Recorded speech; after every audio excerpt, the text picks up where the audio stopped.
And we are back. Welcome back to the Champions League prediction series. We are now at match day 5 of 6 in the Champions League, which means the predictions now go from incredibly hard to damn near impossible, as some teams have already won their groups, meaning that they are going to inevitably rest players so they can concentrate on their domestic leagues in the lead up to the World Cup.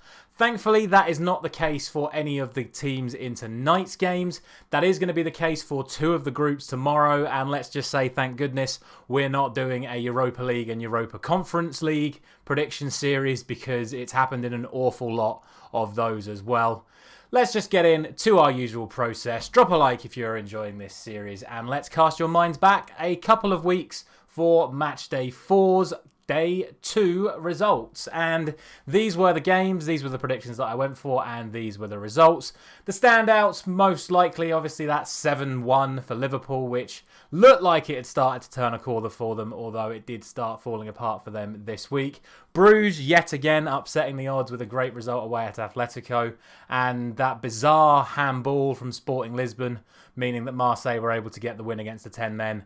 And of course, we cannot forget that absolutely unbelievable night, the best night of Champions League football so far, the best game of the Champions League so far this season, that unbelievable 3-3 draw between Barcelona and Inter Milan, where at any point in the last 10 minutes it looked like either side could have won, but it did inevitably end in a draw. All in all, that means it was a match day score of 4, meaning that we only got 8 for the overall match day of day 1, day 2 for match day 4, bringing our season total now up to 42. As always, please let me know down in the comments how you got on, and let's look ahead to match day 5's games tonight.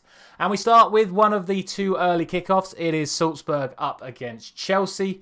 Chelsea do really need to win this one. They've had it really tough so far in the Champions League. They've had a couple of great results against AC Milan, which have put them back in a good position. But this is a game, not only do they still need to win, but I would expect them to win. They have played very well under Graham Potter so far. They probably feel slightly aggrieved they didn't get the win against Manchester United at the weekend. And if you want my opinions on that game, make sure you check out my reactions.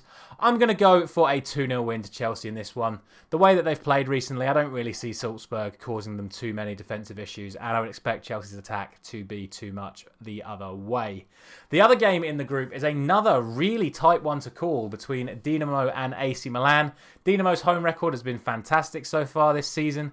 AC Milan have really struggled in the Champions League this season. They've struggled pretty much domestically as well, due to having an awful lot of injuries in their squad. I still think, given the fact that it is a must-win game and the mentality that I have seen from Milan over the last couple of seasons, I'm going to just edge it in their favour, and I'm going to go for a 2-1 win to AC Milan in that one. And speaking of much win, we move on to the next group and start with Celtic against Shakhtar Donetsk. Celtic desperately need anything from this game to give themselves any chance of qualifying for the Europa League.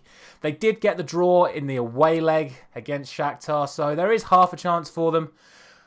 I really don't want to give them the win. I just don't think they're good enough, but I just have an odd feeling on them, and begrudgingly I'm just going to give it to Celtic, and I'm going to go for 2-1 in that one. The other game in the group was a game that I thought was not going to be a formality, because I thought Real Madrid would have already wrapped the group up by now, but after they struggled away in Shakhtar as well, 94th minute equaliser I think it was from Rudiger when he split his head open, forcing the draw, meaning that Madrid are only on 10 points and now do need to win one of their last 2 games. There is a chance that they just identify the game against Celtic as the easy win, but I don't think that's Carlo Ancelotti's mentality. He will want this group wrapped up tonight, and I would expect Real Madrid to beat Leipzig, even away from home. So I'm going to go for 3-1 to Real Madrid in that one. On to the next group, and it is the early kickoff once again. This time it is Sevilla up against Copenhagen. 0-0 in the reverse fixture. Sevilla still haven't really progressed since they sacked their manager and brought the new man in. It's still not going well for them domestically. They have had a couple of tough fixtures. Copenhagen, of course, got the 0-0 against Man City last time out, given the fact City did have only 10 men. So this isn't the easiest one to call. I would expect Sevilla to win, giving them a very good chance of getting into the Europa League once again. Hopefully they don't come against United, depending on how that goes. But I'm going to go for the Sevilla win. I'm going to go for 2-0. And speaking of Manchester City, they now travel to Borussia Dortmund. A very similar situation to Real Madrid, whereby I thought they were going to need to... They wouldn't need to make changes for this game because the game would already be wrapped up. The group would be sealed at 12 points. But because they drew with Copenhagen, they also sit on 10 points and Dortmund are right on their tails. And if Dortmund can get the win by a bigger margin than the one goal that Man City beat them, Dortmund have a very good chance of winning the group. So City are going to be at full strength for this one. I think it was no surprise you saw a couple of players rested at the weekend by Pep Guardiola, the likes of Phil Foden, etc. So I expect City to be at full strength for this one. I am going to back them to get the win. And just like with Real Madrid, I am going to go for 3-1 in that one. And speaking of 3-1s, we're going to go for another 3-1, this time in Benfica and Juventus. Juventus have had a good weekend, a good 4-0 win, but the way they've played in the Champions League this season, they don't deserve anything more than finishing in Europa League place. And I hope Maccabi Haifa can pull something off and potentially even knock them out completely because they've had a horrendous season so far, Juventus, and Benfica have been absolutely fantastic. Benfica deserve to get the win, and I'm going to back Benfica to beat Juventus 3-1. And finally, we do have PSG against Maccabi Haifa. No surprises that I'm going to go for a PSG win. It's just a matter of how many I'm going to go for. I was very disrespectful last time and went for 5-0 in the reverse fixture, and Maccabi held it to a 3-1 defeat. I'm going to go for 4-0 to PSG at home. Again, I still think this is a case of,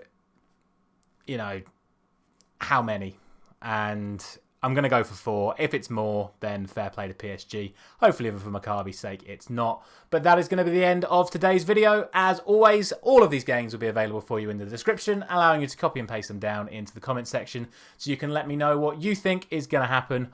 I will be back tomorrow for Matchday 5, Day 2, and I will see you then. Thank you very much for watching.